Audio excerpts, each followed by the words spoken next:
ഇന്ന് തന്നെ ഡൗൺലോഡ് ചെയ്യൂ. കാണൂ നിങ്ങളുടെ ഫേവറേറ്റ് ഷോസ്. ചെറിയമ്മേ, രാധികയുടെ വിശേഷം എന്തൊക്കെയുണ്ട്? രാധിക ഞാൻ കുറച്ചു മുമ്പ് വിളിച്ചു വച്ചതേ ഉള്ളൂ. അവള് നല്ല ഹാപ്പി ആയിട്ടിരിക്കുന്നു. ഹാപ്പിയാണെന്ന് വെറുതെ ഒന്നും പറഞ്ഞാ പോരാ മോളെ. വരുണ അവളും തമ്മിലുള്ള ജീവിതം സ്വർഗത്തിന് തുല്യ. മാത്രല്ല മോള് കൊടുത്ത ധൈര്യവും ചങ്കൂറ്റും ഒക്കെ വല്ലാതെ സഹായിച്ചിട്ടുണ്ട്. വരുണിന്റെ ഭാഷയിൽ പറഞ്ഞ രാധിക ഇപ്പൊ നല്ലൊരു ഫൈറ്ററാ. Very good. പിന്നെ ചെറിയമ്മേ, എനിക്കൊരു സീരിയസ് മാറ്റർ പറയാനുണ്ട്. ഇരിക്കെ.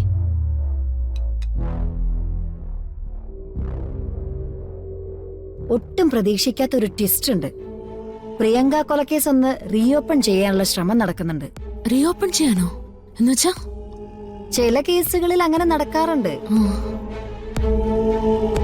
കോടതി വിധിയിൽ അതിശക്തമായ എന്തെങ്കിലും തെറ്റുകൾ പറ്റിയാലോ, അല്ലെങ്കിൽ കോടതിക്ക് മുന്നിൽ ഇതുവരെ ഇല്ലാത്ത പുതിയ തെളിവുകൾ എന്തെങ്കിലും എത്തിയാലോ, അങ്ങനെയൊക്കെ സംഭവിച്ചാലേ ഉള്ളൂ സാധാരണഗതി റീഓപ്പൺ ഉണ്ടാവൂ.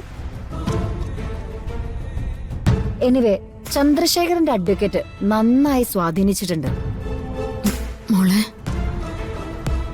ഞാനിത് പേടിപ്പിക്കാൻ വേണ്ടി പറഞ്ഞതൊന്നും അല്ല. കഴിഞ്ഞുപോയിന്ന് പറയുന്ന ഒരു കേസ് വീണ്ടും വിചാരണയ്ക്ക് എത്തുമ്പോ രാധികയ്ക്കും വരുണനും ചിലപ്പോ ഒരിക്കൽ കൂടി കോടതിയിൽ ഹാജരാകേണ്ടി വന്നേക്കും. ചിലപ്പോ അതില്ലാതെ ഇരിക്കും. ഞാനത് മുൻകൂട്ടി പറഞ്ഞേ ഉള്ളൂ. കൃത്യമായ തെളിവുകളൊക്കെ മോള് ഹാജരാക്കിയതല്ലേ? ചന്ദ്രശേഖരനെ കുറ്റവാളിയെന്ന് ബോധ്യപ്പെട്ടതുമല്ലേ? പിന്നെ അവരെന്ത് തെളിവ് കൊണ്ടുവരാനാ? രക്ഷപ്പെടാൻ ശ്രമിക്കുന്ന ആളുകള് എന്തൊക്കെ സൃഷ്ടിച്ചെടുക്കുമെന്ന് നമുക്ക് പറയാൻ പറ്റില്ല. കേസ് റീഓപ്പണിങ്ങിന്റെ സ്വഭാവം മനസ്സിലായാലേ അതിന്റെ പ്രതിരോധം എന്തെന്ന് നമുക്ക് ചിന്തിക്കാൻ പറ്റൂ. മോളെ, കുഴപ്പമൊന്നും ഉണ്ടാവില്ലല്ലോ? ചെറിയമ്മ പേടിക്കണ്ട, ഞാനില്ലേ. പണവും സ്വാധീനം ഉപയോഗിച്ച് എന്തെങ്കിലും കൃത്രിമം ചന്ദ്രശേഖരൻ ഉണ്ടാക്കി കാണും. ആ കാര്യത്തിൽ ഒരു സംശയം വേണ്ട. അല്ലാതെ വീണ്ടും ഒരിക്കൽ കൂടി എന്തായാലും കോടതിയിൽ കേസ് വരില്ല. അങ്ങനെ ചെയ്തിട്ടുണ്ടെങ്കിൽ അത് എതിർത്ത് തോൽപ്പിച്ചേ പറ്റൂ. ഈ പറഞ്ഞ മോൾ ആരാ? എന്റെ അനിയത്തിയല്ലേ? അവളുടെ കാര്യങ്ങൾ ഞാൻ ഏറ്റെടുത്തല്ലേ? അതിലൊരു വീഴ്ച വന്ന അതെന്റെ ടോട്ടൽ കരിയറിന് തന്നെ നാണക്കേടാ. സോ എന്റെ അനിയത്തെ ഞാൻ രക്ഷിച്ചിരിക്കും. ഇതല്ല, ഇതിലും വലിയ സിറ്റുവേഷൻ വന്നാലും. മോളെ, എനിക്ക് വിശ്വാസ. വേറെ ആരായിരുന്നാലും ഈ കേസിൽ വരുണും രാധികയും കുറ്റവാളികളാണെന്ന് വിധി എഴുതും. മറിച്ച് തെളിയിച്ചത് നീയാ, നിന്റെ ടീമാ.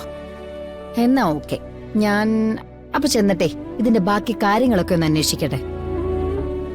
എന്നിട്ട് ഞാൻ പറയാം. പിന്നെ വേറൊരു കാര്യം ഞാൻ പറഞ്ഞ, ഇങ്ങനെ ഒരു മുന്നറിയിപ്പ് ഞാൻ തന്നത് ആവശ്യമില്ലാത്ത കാര്യങ്ങൾ ഓർത്ത് മനസ്സ് വിഷമിപ്പിക്കാനല്ല. അതിനി പറഞ്ഞിട്ട് കാര്യമുണ്ടെന്ന് തോന്നില്ല മോളെ. ശ്യാമയുടെ ടെൻഷനെ ദേ ഇപ്പൊ തുടങ്ങും. Take it easy. രാധികയ്ക്കും വരുണിനും ഒന്നും സംഭവിക്കില്ല, അതിന് ഞാൻ ഗ്യാരണ്ടി.